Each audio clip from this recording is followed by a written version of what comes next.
Buenas tardes, mi nombre es Grecia Galilea Barrera Barca y soy estudiante de la licenciatura de Pedagogía. Pues en este video vamos a hacer un recorrido por todos los temas más importantes que vimos en este semestre para comprender el desarrollo histórico y educativo en México y América Latina, y también cómo llegaron los primeros pobladores del continente, las edades históricas de la humanidad, y viajaremos por la historia de México desde las civilizaciones antiguas hasta las reformas educativas actuales, y también como el último tema que vimos, que es el de PISA, el examen, la prueba PISA del 2024.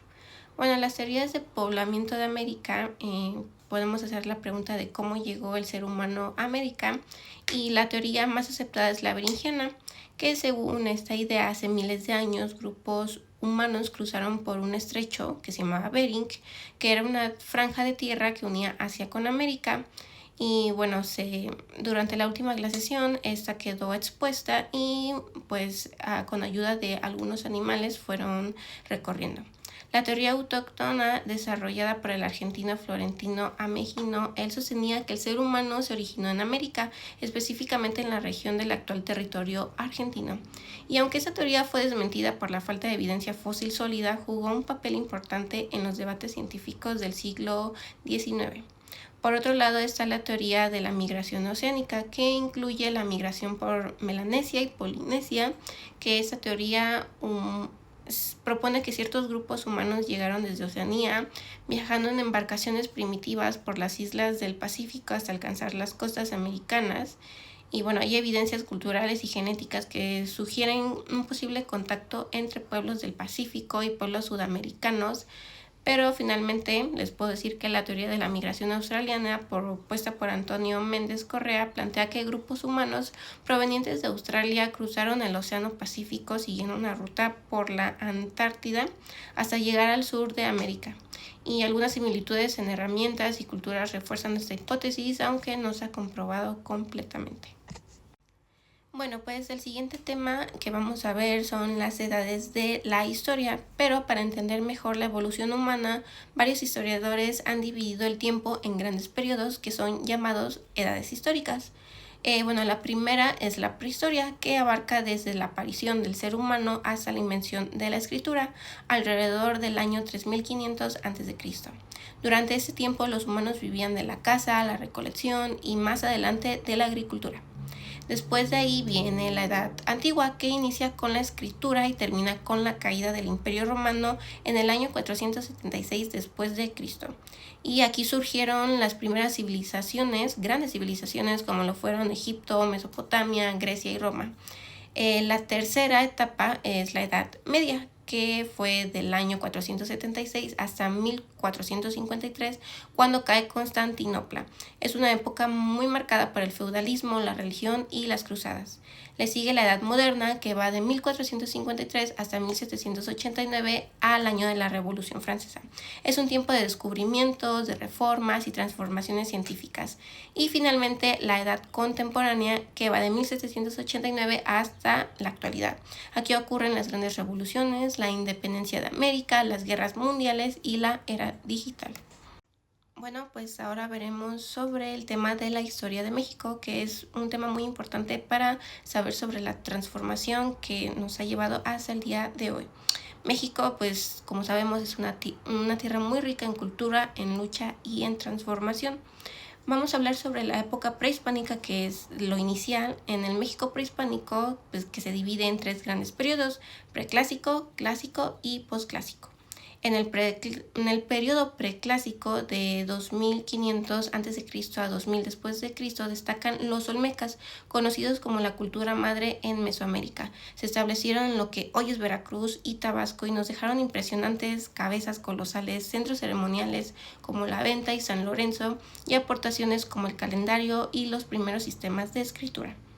En el periodo clásico, de 200 a 900 después de Cristo, florecieron civilizaciones como los teotihuacanos, constructores de la gran ciudad de Teotihuacán, con sus majestuosas pirámides del Sol y la Luna, y también los zapotecas, que habitaron Monte Albán y desarrollaron un sistema de escritura jeroglífica, y por supuesto los mayas, grandes astrónomos y matemáticos que crearon calendarios exactos y una escritura compleja.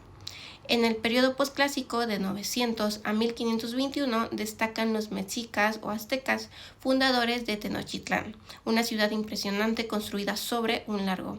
Tenían un gobierno teocrático, un poderoso ejército y una educación muy estructurada en instituciones como el Calmecac y el Tezpochcali.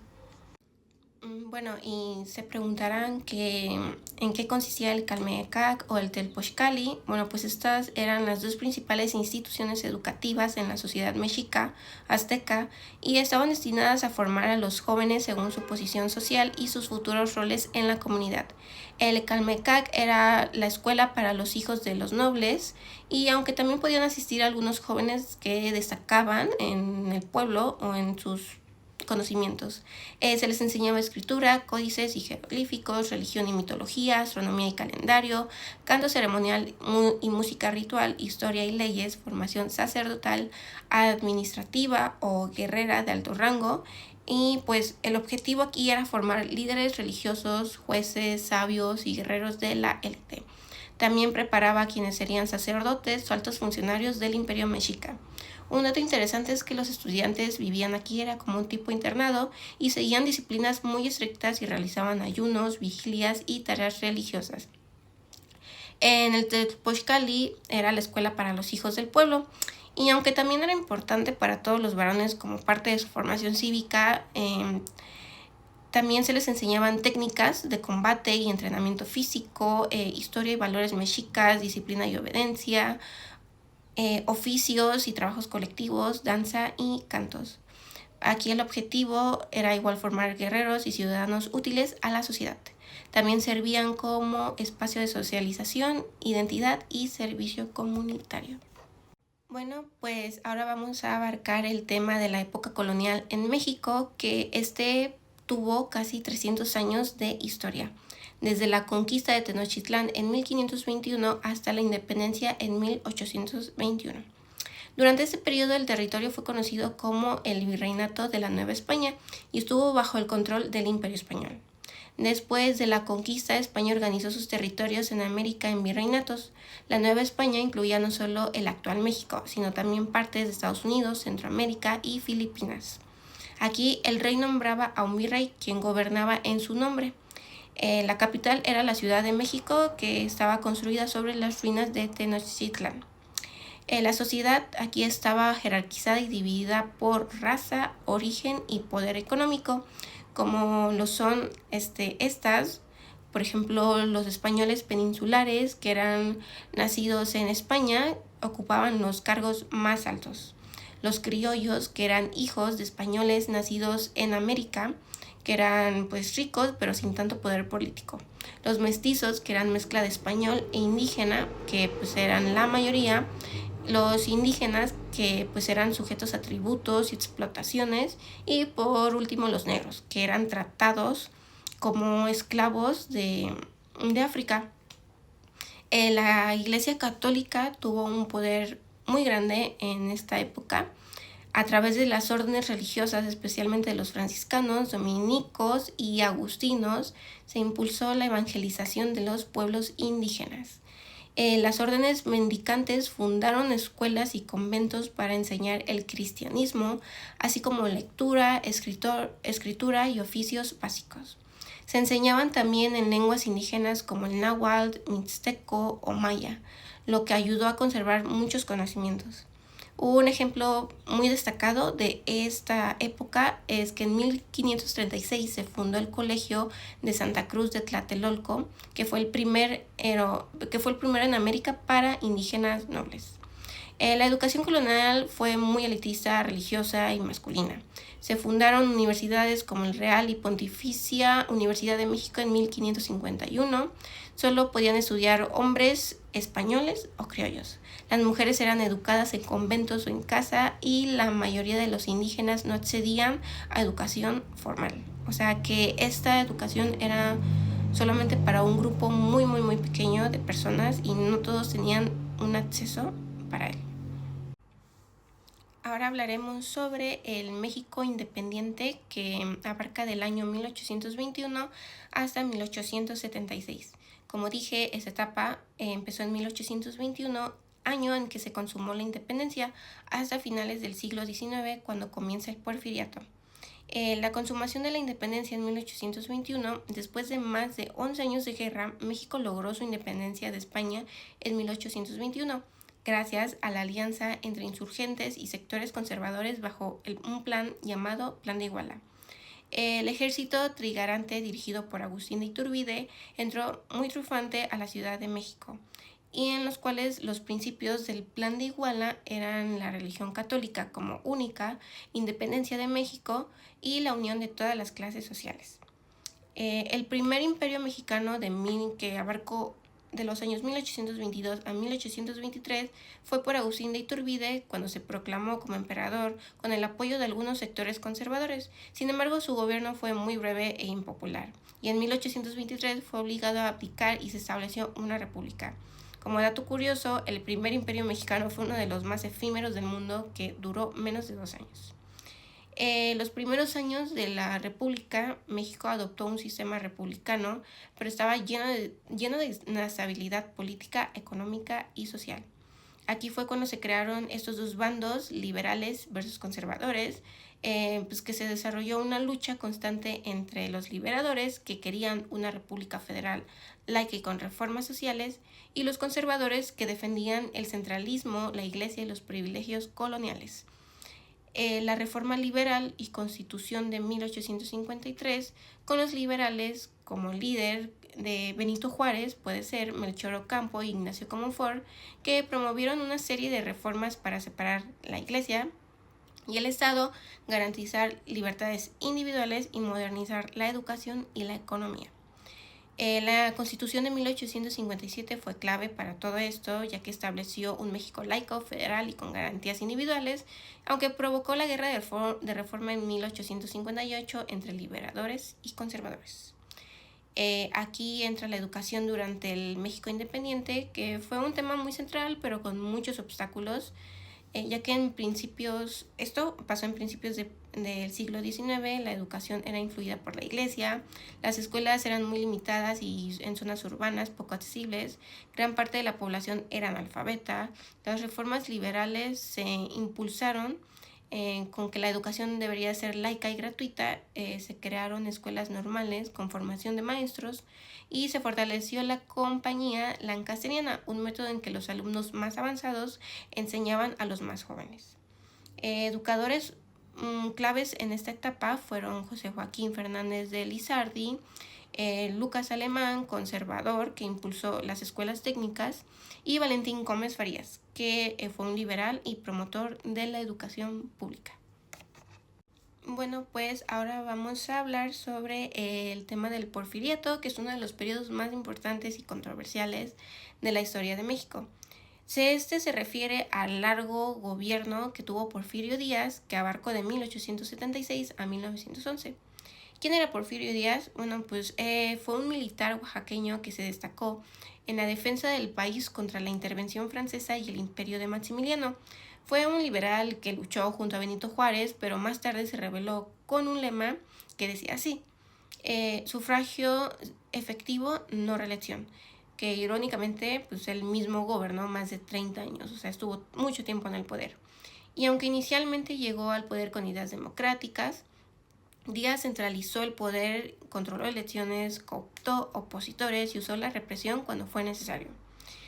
Gobernó con una fórmula autoritaria pero efectiva para atraer inversiones y pacificar el país, con una frase que decía pan o palo, que pues decía casi como premios a quienes cooperaban y castigos a los disidentes.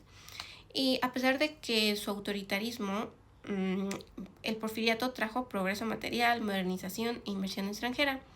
En cuanto a la infraestructura y la economía, se construyeron muchos ferrocarriles, más de 20,000 kilómetros de vías. Se desarrolló el telégrafo, teléfono y electricidad. Hubo una expansión en la minería, agricultura comercial y petróleo. E igual hubo una atracción de inversiones de Estados Unidos, Francia e Inglaterra. En cuanto a la modernización, Hubo una transformación, por ejemplo, en la capital, que era Ciudad de México, en cuanto a avenidas, edificios, alumbrado público. Se introdujeron bancos, una moneda estable y se intentó profesionalizar la administración pública.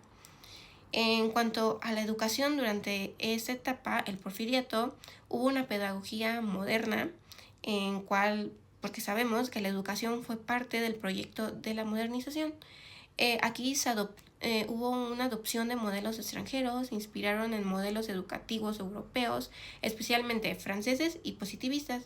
Se buscaba formar ciudadanos ordenados, productivos y obedientes. Se consolidaron las escuelas normales para formar maestros e igual se intentó ampliar la educación primaria, aunque con muchos límites en zonas rurales. Bueno, pues ahora hablaremos sobre el tema de la educación en la Revolución Mexicana, ya que es fundamental para entender cómo se transformó el país en lo social, en lo político y en lo cultural. Bueno, pues como contexto, la Revolución Mexicana comenzó en 1910 como un levantamiento contra el régimen de Porfirio Díaz, quien había gobernado de forma autoritaria por más de 30 años. Durante el porfiriato hubo avances materiales, pero también hubo una concentración de la riqueza, de la explotación del campo y el trabajo obrero, hubo una represión política y social, la educación era limitada y desigual, sobre todo en zonas rurales e indígenas. Pues entonces, como todo esto de contexto, la revolución fue una lucha armada compleja y larga en la que participaron distintos líderes y movimientos con propuestas diversas, como por ejemplo Francisco I. Madero, que quería una democracia electoral, Emiliano Zapata con la reforma agraria, Pancho Villa con la justicia social y Venustiano Carranza con la institucionalización del nuevo orden. Durante la guerra, que tuvo periodo de 1910 a 1920, la educación se interrumpió en muchas zonas gracias a la violencia que se estaba viviendo en esos años. Se destruyeron escuelas y no había una política educativa clara. Muchos niños y jóvenes no tenían acceso a educación, pero sin embargo, en medio del conflicto, algunos líderes revolucionarios vieron la educación como clave para transformar México. Especialmente a partir del triunfo constitucionalista, comenzó a gestarse una visión educativa revolucionaria. Pues ahora hablaremos sobre el tema de la educación y la ilustración. ¿Fue la ilustración? Bueno, pues este fue un movimiento intelectual, filosófico y cultural que se desarrolló en Europa en el siglo XVIII, también conocido como el siglo de las luces. Los principios claves de la Ilustración fueron el uso de la razón como guía principal del pensamiento y la acción humana, el conocimiento científico como base del progreso, la lucha contra la ignorancia, la superstición y el absolutismo, la promoción de la libertad, la igualdad y la educación para todos. Y bueno, ¿qué papel jugó la educación en la Ilustración? Pues como sabemos, la educación fue vista como la herramienta principal para liberar a los seres humanos de la ignorancia, mejorar la sociedad y transformar al individuo. Los pensadores ilustrados creían que un pueblo educado era un pueblo libre y que el progreso social solo era posible con conocimientos. Algunos filósofos ilustrados y sus ideas educativas fueron Jean-Jacques Rousseau, que fue uno de los pensadores más influyentes sobre la educación, ya que su obra principal fue Emilio o de la educación. Sus ideas principales eran que la educación debe respetar la naturaleza del niño, se debe aprender haciendo, no solo memorizando, y promueve una educación libre, crítica y activa, e igual que rechaza la educación autoritaria. Bueno, una frase es que el hombre es bueno por naturaleza, pero la sociedad lo corrompe. La influencia en América Latina y México sobre ese pensamiento fue un movimiento europeo. La Ilustración llegó a la Nueva España e influyó en la educación y el pensamiento criollo. Se introdujo la educación científica y secular en algunos colegios. Se criticó el poder absoluto de la Iglesia y se promovió la educación pública, y educadores y pensadores ilustrados mexicanos como Ignacio Ramírez y José Joaquín Fernández de Lizardi difundieron estas ideas en este siglo. Bueno, pues después de todo este contexto de la Revolución Mexicana, vamos a hablar sobre la educación posrevolucionaria en México. Como contexto histórico, tras el conflicto armado de la Revolución, que fue en 1910 y 1920, México enfrentaba alta tasa de analfabetismo, zonas rurales marginadas y sin acceso a escuelas, un país fragmentado social y culturalmente. Entonces, a todo esto, el nuevo gobierno revolucionario entendió que la educación sería la herramienta para unificar y pacificar y modernizar la nación. Con la fundación de la SEP con José Vasconcelos en 1921, bajo el gobierno de Álvaro Obregón se creó la Secretaría de Educación Pública, la más conocida como SEP. José Vasconcelos, su primer titular, dio forma al proyecto educativo nacionalista y humanista. Algunas de las propuestas y acciones por Vasconcelos fueron que la educación fuera para todos, rural, popular, laica y nacionalista. Las campañas de alfabetización en todo el país, misiones culturales, que eran brigadas de maestros, médicos, artistas e ingenieros que llevaban cultura al campo. Igual la publicación de libros, construcción de escuelas, fomento de las artes, más llamado como el muralismo. Una frase clave de Vasconcelos era: enseñar a leer es sembrar libertad.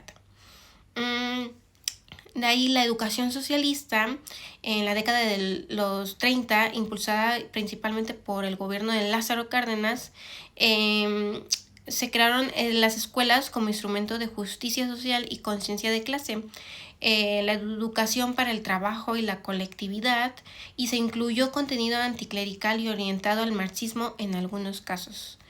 Las aportaciones a la práctica educativa durante este periodo se consolidaron las escuelas normales rurales que formaban a maestros del campo para el campo. Se desarrolló una visión del maestro como agente transformador y líder comunitario, y se introdujeron nuevos métodos o metodologías didácticas y materiales escolares accesibles. Uno de los retos de la educación revolucionaria, a pesar de que los esfuerzos persistían, también muchos desafíos. También había mucha desigualdad entre zonas urbanas y rurales, falta de recursos y personal capacitado, la resistencia de sectores conservadores y religiosos, y la diversidad lingüística y cultural, ya que México tenía y tiene muchos pueblos originarios. Ahora vamos a hablar sobre grandes pedagogos, grandes educadores también de México, que fueron pensadores, pedagogos y forjadores del proyecto educativo nacional. Como primero tenemos a Ignacio Ramírez, que era un liberal radical del siglo XVIII, defensor de la educación laica y popular. Creía firmemente en el acceso a la educación como derecho del pueblo. Él combatió la influencia de la Iglesia en la educación y participó en la redacción de leyes educativas durante el periodo liberal. Una de sus frases célebres era: no hay religión verdadera donde hay ignorancia. Como segundo tenemos a Ignacio Manuel Altamirano, muy conocido. Él fue un escritor, maestro y político indígena, símbolo del proyecto de educación liberal. Él fue un fundador de escuelas, revistas y espacios culturales. Luchó por una educación nacional, laica, moderna y científica. Él fue un defensor de la formación docente y de la inclusión indígena en la educación. Altamirano soñaba con un México educado y civilizado, sin distinción de origen ni de clase. También Enrique Rebsamen, que él es suizo por nacimiento, mexicano por convicción. Él fundó la primera escuela normal de México en Jalapa, Veracruz.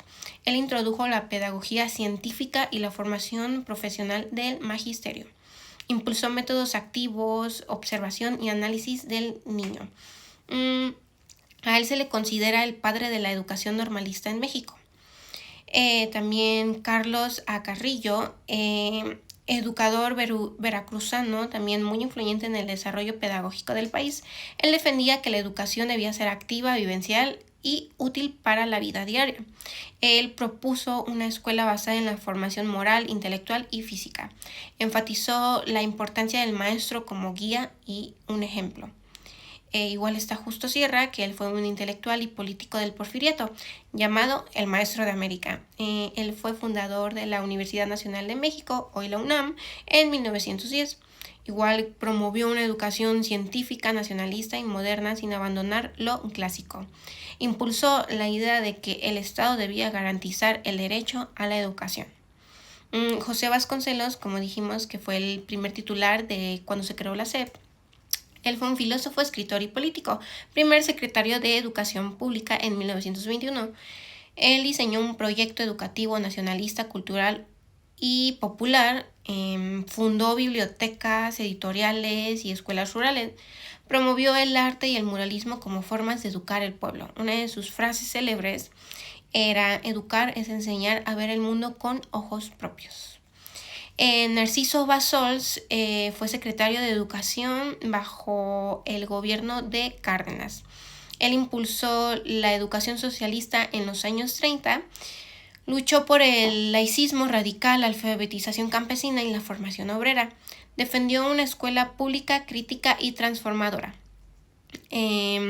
Lázaro Cárdenas, aunque fue presidente, también fue un gran impulsor educativo, ya que él promovió la educación rural, campesina y socialista, al igual que fortaleció las escuelas normales rurales y amplió el acceso a la educación de los sectores más pobres y marginados. Y Rodolfo Menéndez de la Peña fue un destacado pedagogo y normalista, fundador de instituciones educativas.